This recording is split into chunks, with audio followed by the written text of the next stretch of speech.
आगे बढ़ते हैं और एक बहुत ही इंपॉर्टेंट गेस्ट को शामिल करते हैं अपने शो में। हमारे साथ आज मिस्टर बाला सुब्रमण्यम हैं, एनएससी के इंटरनेशनल एक्सचेंज के एमडी और सीईओ मिस्टर बाला सुब्रमण्यम जुड़ रहे हैं। हम ये जानते हैं कि देश में एक बहुत बड़ा परिवर्तन हुआ है। हम हर सुबह ट्रेडर्स, पूरे फाइनेंशियल मार्केट इकोसिस्टम के पार्टिसिपेंट सुबह सुबह उठ के एसजीएक्स निफ्टी का भाव देखते आए हैं। कई सालों से ये चीज़ हो रही है, लेकिन अब ये बदलाव है और ये बदलाव बहुत इंपॉर्टेंट है क्योंकि जो सिंगापुर एक्सचेंज है उसका मैं कहूँगा कि लायंस शेयर, सबसे बड़ा हिस्सा एसजीएक्स निफ्टी से आता था, जहां हम और आप हमारी इंस्ट्रूमेंट को देखते बट ट्रेड वहाँ पे एफआई उसको करते थे और ये टर्नओवर एक विदेशी एक्सचेंज पे जाता था। सरकार ने, एक्सचेंजेस ने, सारे रेगुलेटर्स ने इस तरफ एक मुहिम छेड़ी और बातचीत शुरू की कि ये हमारे देश में ट्रेड होना चाहिए और ये कैप्चर्ड यहाँ होना चाहिए जहाँ का अंडरलाइन इंस्ट्रूमेंट है जो कि निफ्टी है। तो ये होने वाला है असलियत, जुलाई के फर्स्ट वीक से ये असलियत होगी। और मिस्टर बाला सुब्रमण्यम आज हमसे बात करने के लिए आज जुड़े हैं इस मुद्दे पे। बहुत बहुत शुक्रिया बाला, हमसे बात करने के लिए। हमने जब ये न्यूज़ ब्रेक की थी तब भी आप जुड़े थे। हमारे व्यूअर्स को ज़रा साफ शब्दों में अगर सिंपल तरीके से बताएं क्यों इंपॉर्टेंट है, क्यों इसकी अहमियत बहुत ज़्यादा है। नमस्कार, बहुत बहुत धन्यवाद वापस मुझे स्टूडियो में बुलाने के लिए। तो पहली बात तो जैसे आप जानते हैं, निफ्टी जो है भारत का इक्विटी मार्केट का बेंचमार्क इंडेक्स है। और ये इंडेक्स जो है पूरी इक्विटी मार्केट, जो आज इंडिया की जो साइज करीब जो है $3.5 ट्रिलियन का इकोनॉमी है और $3.5 ट्रिलियन का मार्केट कैप है। और फॉरेन निवेशक जो है रफली जो है 20% जो है इंडिया का मार्केट, 20 से 25% के बीच में अनुमान है कि वो ओन करते हैं। तो करीब $700 बिलियन का उनका एक्सपोजर है इंडियन मार्केट की तरफ। और इस मार्केट को अगर उनको, इस मार्केट में अगर उन्हें कभी भी एजिंग करना है, कभी भी उनको रिस्क मैनेज करना है, तो वो जो है निफ्टी इंडेक्स को यूज करते हैं। तो अभी ये जो है फॉरेन इन्वेस्टर्स जो है इंडिया में डायरेक्टली हमारे इंडियन मार्केट में, लोकल डोमेस्टिक मार्केट में भी आ सकते हैं। और वो विदेश में जो है, जो सबसे बड़ी जो उपलब्धि उनके पास जो अवेलेबल थी, वो सिंगापुर एक्सचेंज के माध्यम से थी, जहाँ पे ऑफिशियली निफ्टी का इंडेक्स जो है वहाँ पे डेरिवेटिव्स उसका ट्रेडिंग होता था। अब करीब $10 बिलियन का ओपन इंटरेस्ट लगातार सिंगापुर एक्सचेंज में देखा गया है। और ये फॉरेन इन्वेस्टर्स जो हैं उसी एक्सचेंज में इसकी ट्रेडिंग करते थे और फ्यूचर्स के माध्यम से उनका जो एजिंग की रिक्वायरमेंट है पूरी होती थी। अब 2015 में इंडिया ने आईएफएससी जो है एक नया जोन शुरू किया है, क्योंकि इंडिया में जो है कैपिटल अकाउंट की रेस्ट्रिक्शंस हैं जो आरबीआई ने लगाई हुई है फेमा की तरफ से। और 2015 में आईएफएससी जुरिस्डिक्शन का स्थापना हुआ था। और जो 2017 में सेबी ने बीएसई और एनएसई दोनों को इंटरनेशनल एक्सचेंज स्थापना करने की अनुमति दी थी।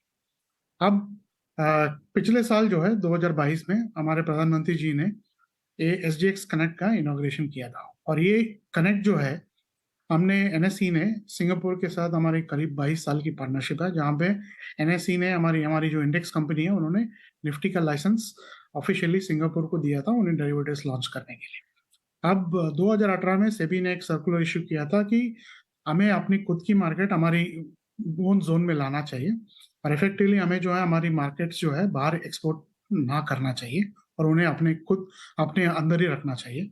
तो ये ऑफशोर जोन जो आईएफसी, इसमें हम जो है फाइनली हम सिंगापुर की ये जो पूरी मार्केट है उसको हम फाइनली, हमारी जो निफ्टी ट्रेड हो रही थी वहाँ पे एसजीएक्स निफ्टी के नाम से, उसको हम फाइनली अभी अगले मंडे जो सोमवार है 3 जुलाई को पूरी तरह हम उसको अपने आईएफएससी जोन में ले आएंगे।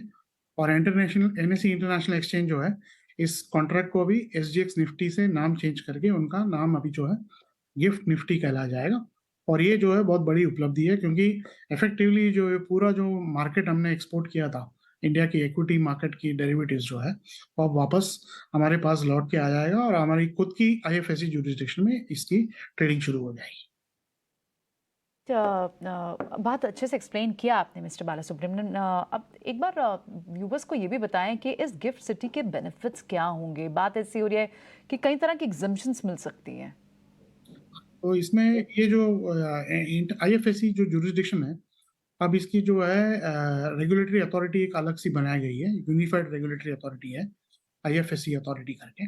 और दूसरी जो है, इस पर्टिकुलर जुरिस्डिक्शन में हमने इंटरनेशनल मार्केट में जैसे सिंगापुर वगैरह में जो टैक्स की जो उपलब्धि थी, उसी उपलब्धि को हमने यहाँ पे कायम किया है। तो इफेक्टिवली जो है यहाँ पे नॉन रेसिडेंट इन्वेस्टर्स को कैपिटल गेन्स टैक्स लगती नहीं है on any exchange traded product. जो कोई भी एक्सचेंज ट्रेडेड प्रोडक्ट हो, डेरिवेटिव्स हो, सब में कैपिटल गेन्स लगती नहीं है। सेकेंडली जो है इस जुरिस्डिक्शन में कोई सिक्योरिटीज ट्रांजैक्शन टैक्स या कमोडिटीज ट्रांजैक्शन टैक्स लगती नहीं है। और तीसरी जो है कोई स्टैम्प ड्यूटी कोई स्टेट गवर्नमेंट या जो अभी आजकल सेंट्रली गवर्नमेंट कलेक्ट करती है वो भी यहाँ पे लागू नहीं है। तो इफेक्टिवली यहाँ पे जो है फॉरेन इन्वेस्टर्स जो नॉन रेजिडेंट्स हैं उनको यहाँ पे ट्रेड करने में कोई टैक्स उनके जो क्लाइंट्स हैं उनको लगेगी नहीं। और दूसरी जो है यहाँ पे जो ब्रोकिंग फर्म्स जो आईएफएससी एंटिटी के माध्यम से आते हैं वो इंडियन एंटिटीज भी अपनी सब्सिडरी बना के ला सकते हैं। उनको गवर्नमेंट ने इनकम टैक्स में 10 साल आउट ऑफ 15 ईयर्स उनको 10 साल का जीरो इनकम टैक्स का उपलब्धि दिया है। उनको सिर्फ एक मिनिमम अल्टरनेट टैक्स 9% भरना पड़ेगा। तो इफेक्टिवली जो है ये जो जोन है अभी टैक्स वाइज जो है इंटरनेशनल मार्केट के से एकदम अट्रैक्टिव हो गया। उनके एकदम एक लेवल प्लेइंग फील्ड अवेलेबल है आईएफएससी में। तो इफेक्टिवली जितने भी प्लेयर्स हैं जो सिंगापुर में जो टैक्स जो उनको ना भरना पड़ता था वो सेम फैसिलिटीज अभी यहाँ पे अवेलेबल है। कोई कैपिटल गेन्स एप्लीकेबल नहीं है। बालासुब्रमण्यम, लेकिन कई सारे फॉरेन इन्वेस्टर्स जो कि इंडिया में एक्सपोजर चाहते हैं वो एसडीएक्स निफ्टी के कॉन्ट्रैक्ट्स को फ्रीक्वेंटली ट्रेड करते थे, और अब एक्सटेंडेड आवर्स की जो बात हो रही है वो लिक्विडिटी को लेकर कितनी फायदेमंद होगी, क्योंकि एसडीएक्स निफ्टी 16 घंटे के लिए अवेलेबल था और गिफ्ट निफ्टी जो है वो 22 घंटों के लिए अवेलेबल है। तो लिक्विडिटी के तौर पर किस तरह का रिस्पॉन्स मिलता हुआ दिख सकेगा, और इससे क्या कह सकते हैं कि ज़्यादा ग्लोबल इन्वेस्टर्स जो हैं वो डॉलर डिनोमिनेटेड निफ्टी कॉन्ट्रैक्ट्स में ट्रेड कर पाएंगे? या बिल्कुल आपने बिल्कुल सही बात कही है। तो पहली बात तो ये मार्केट जो है पूरे इंटरनेशनल मार्केट के लिए, पूरे इंटरनेशनल बाजार के लिए। तो आप देखेंगे तो सुबह जापान से अमेरिका जब बंद होती है तो वर्चुअली जो है 21-22 घंटे की ट्रेडिंग जोन होती है। तो हम भी जो है हमारे मार्केट में जैसे सिंगापुर ने किया था, हम इंडिया टाइम सुबह के 6:30 बजे जब जापानीज मार्केट खुलती है, जब जापानीज मार्केट लोग खुलते हैं तो इफेक्टिवली हम भी उस टाइम पे अवेलेबल रहेंगे। और सुबह 6:30 से लेके दोपहर के इंडिया टाइम जो इंडियन मार्केट जो 3:30 को बंद होती है हमारे 3:40 को बंद होती है। तो इफेक्टिवली इसको हम सेशन 1 कहते हैं। और दूसरी सेशन जो है हम 4:45 को शुरू करते हैं और अगले दिन सुबह रात तक 2:45 तक चलती है। तो इफेक्टिवली उसको जो है इवनिंग सेशन कहते हैं। तो इससे क्या है कि पूरी जो अमेरिकन इन्वेस्टर्स तक को उनको अवेलेबल होता है ट्रेडिंग टाइम। तो ये जो है इंटरनेशनली जो भी एक्सचेंजेस हैं इफेक्टिवली जो है लॉन्गर आवर्स के लिए काम करती हैं, क्योंकि उनको longer time zone across international market सारे इन्वेस्टर्स को कवर करने के लिए अवेलेबल होती है। तो वही चीज जो है अभी एनएसई इंटरनेशनल एक्सचेंज भी अवेलेबल करेगी और इफेक्टिवली आज भी अवेलेबल है। और 3 जुलाई से जो है सिंगापुर की पूरी मार्केट यहाँ पे मूव हो जाएगी। तो इफेक्टिवली पूरा लिक्विडिटी जो है अब इंडियन प्रोडक्ट्स में सिर्फ हमारी एनएसई इंटरनेशनल एक्सचेंज जो गिफ्ट सिटी में है उसी में मिलेगी। और गिफ्ट निफ्टी जो कॉन्ट्रैक्ट है उसमें 21 घंटे का ट्रेडिंग अवेलेबल रहेगा, सुबह 6:30 से लेके अगले दिन सुबह 2:45 AM इंडिया टाइम तक। तो इससे क्या होगा कि अभी जो इंडियन मार्केट जो है हम जब सुबह उठते हैं तो हम सिंगापुर की तरफ देखते हैं, वो अब जो है आईएफएससी की गिफ्ट सिटी की हमारी एनएसई इंटरनेशनल एक्सचेंज की गिफ्ट निफ्टी कॉन्ट्रैक्ट देख के अभी लोग मार्केट का अंदाजा लगा सकते हैं कि सुबह कहाँ खुल रहा है। बाला, बहुत बहुत शुक्रिया आज हमसे बात करने के लिए। इंडियन ट्रेडर्स और इन्वेस्टर्स को अपनी आदत बदलनी पड़ेगी। अब आपको सिंगापुर की तरफ नहीं देखना होगा इंडिकेटिव टिक्स देखने के लिए। बहुत बहुत शुक्रिया। सो निफ्टी बन चुकी है गिफ्ट निफ्टी, अब एसजीएक्स निफ्टी बन चुकी है गिफ्ट निफ्टी।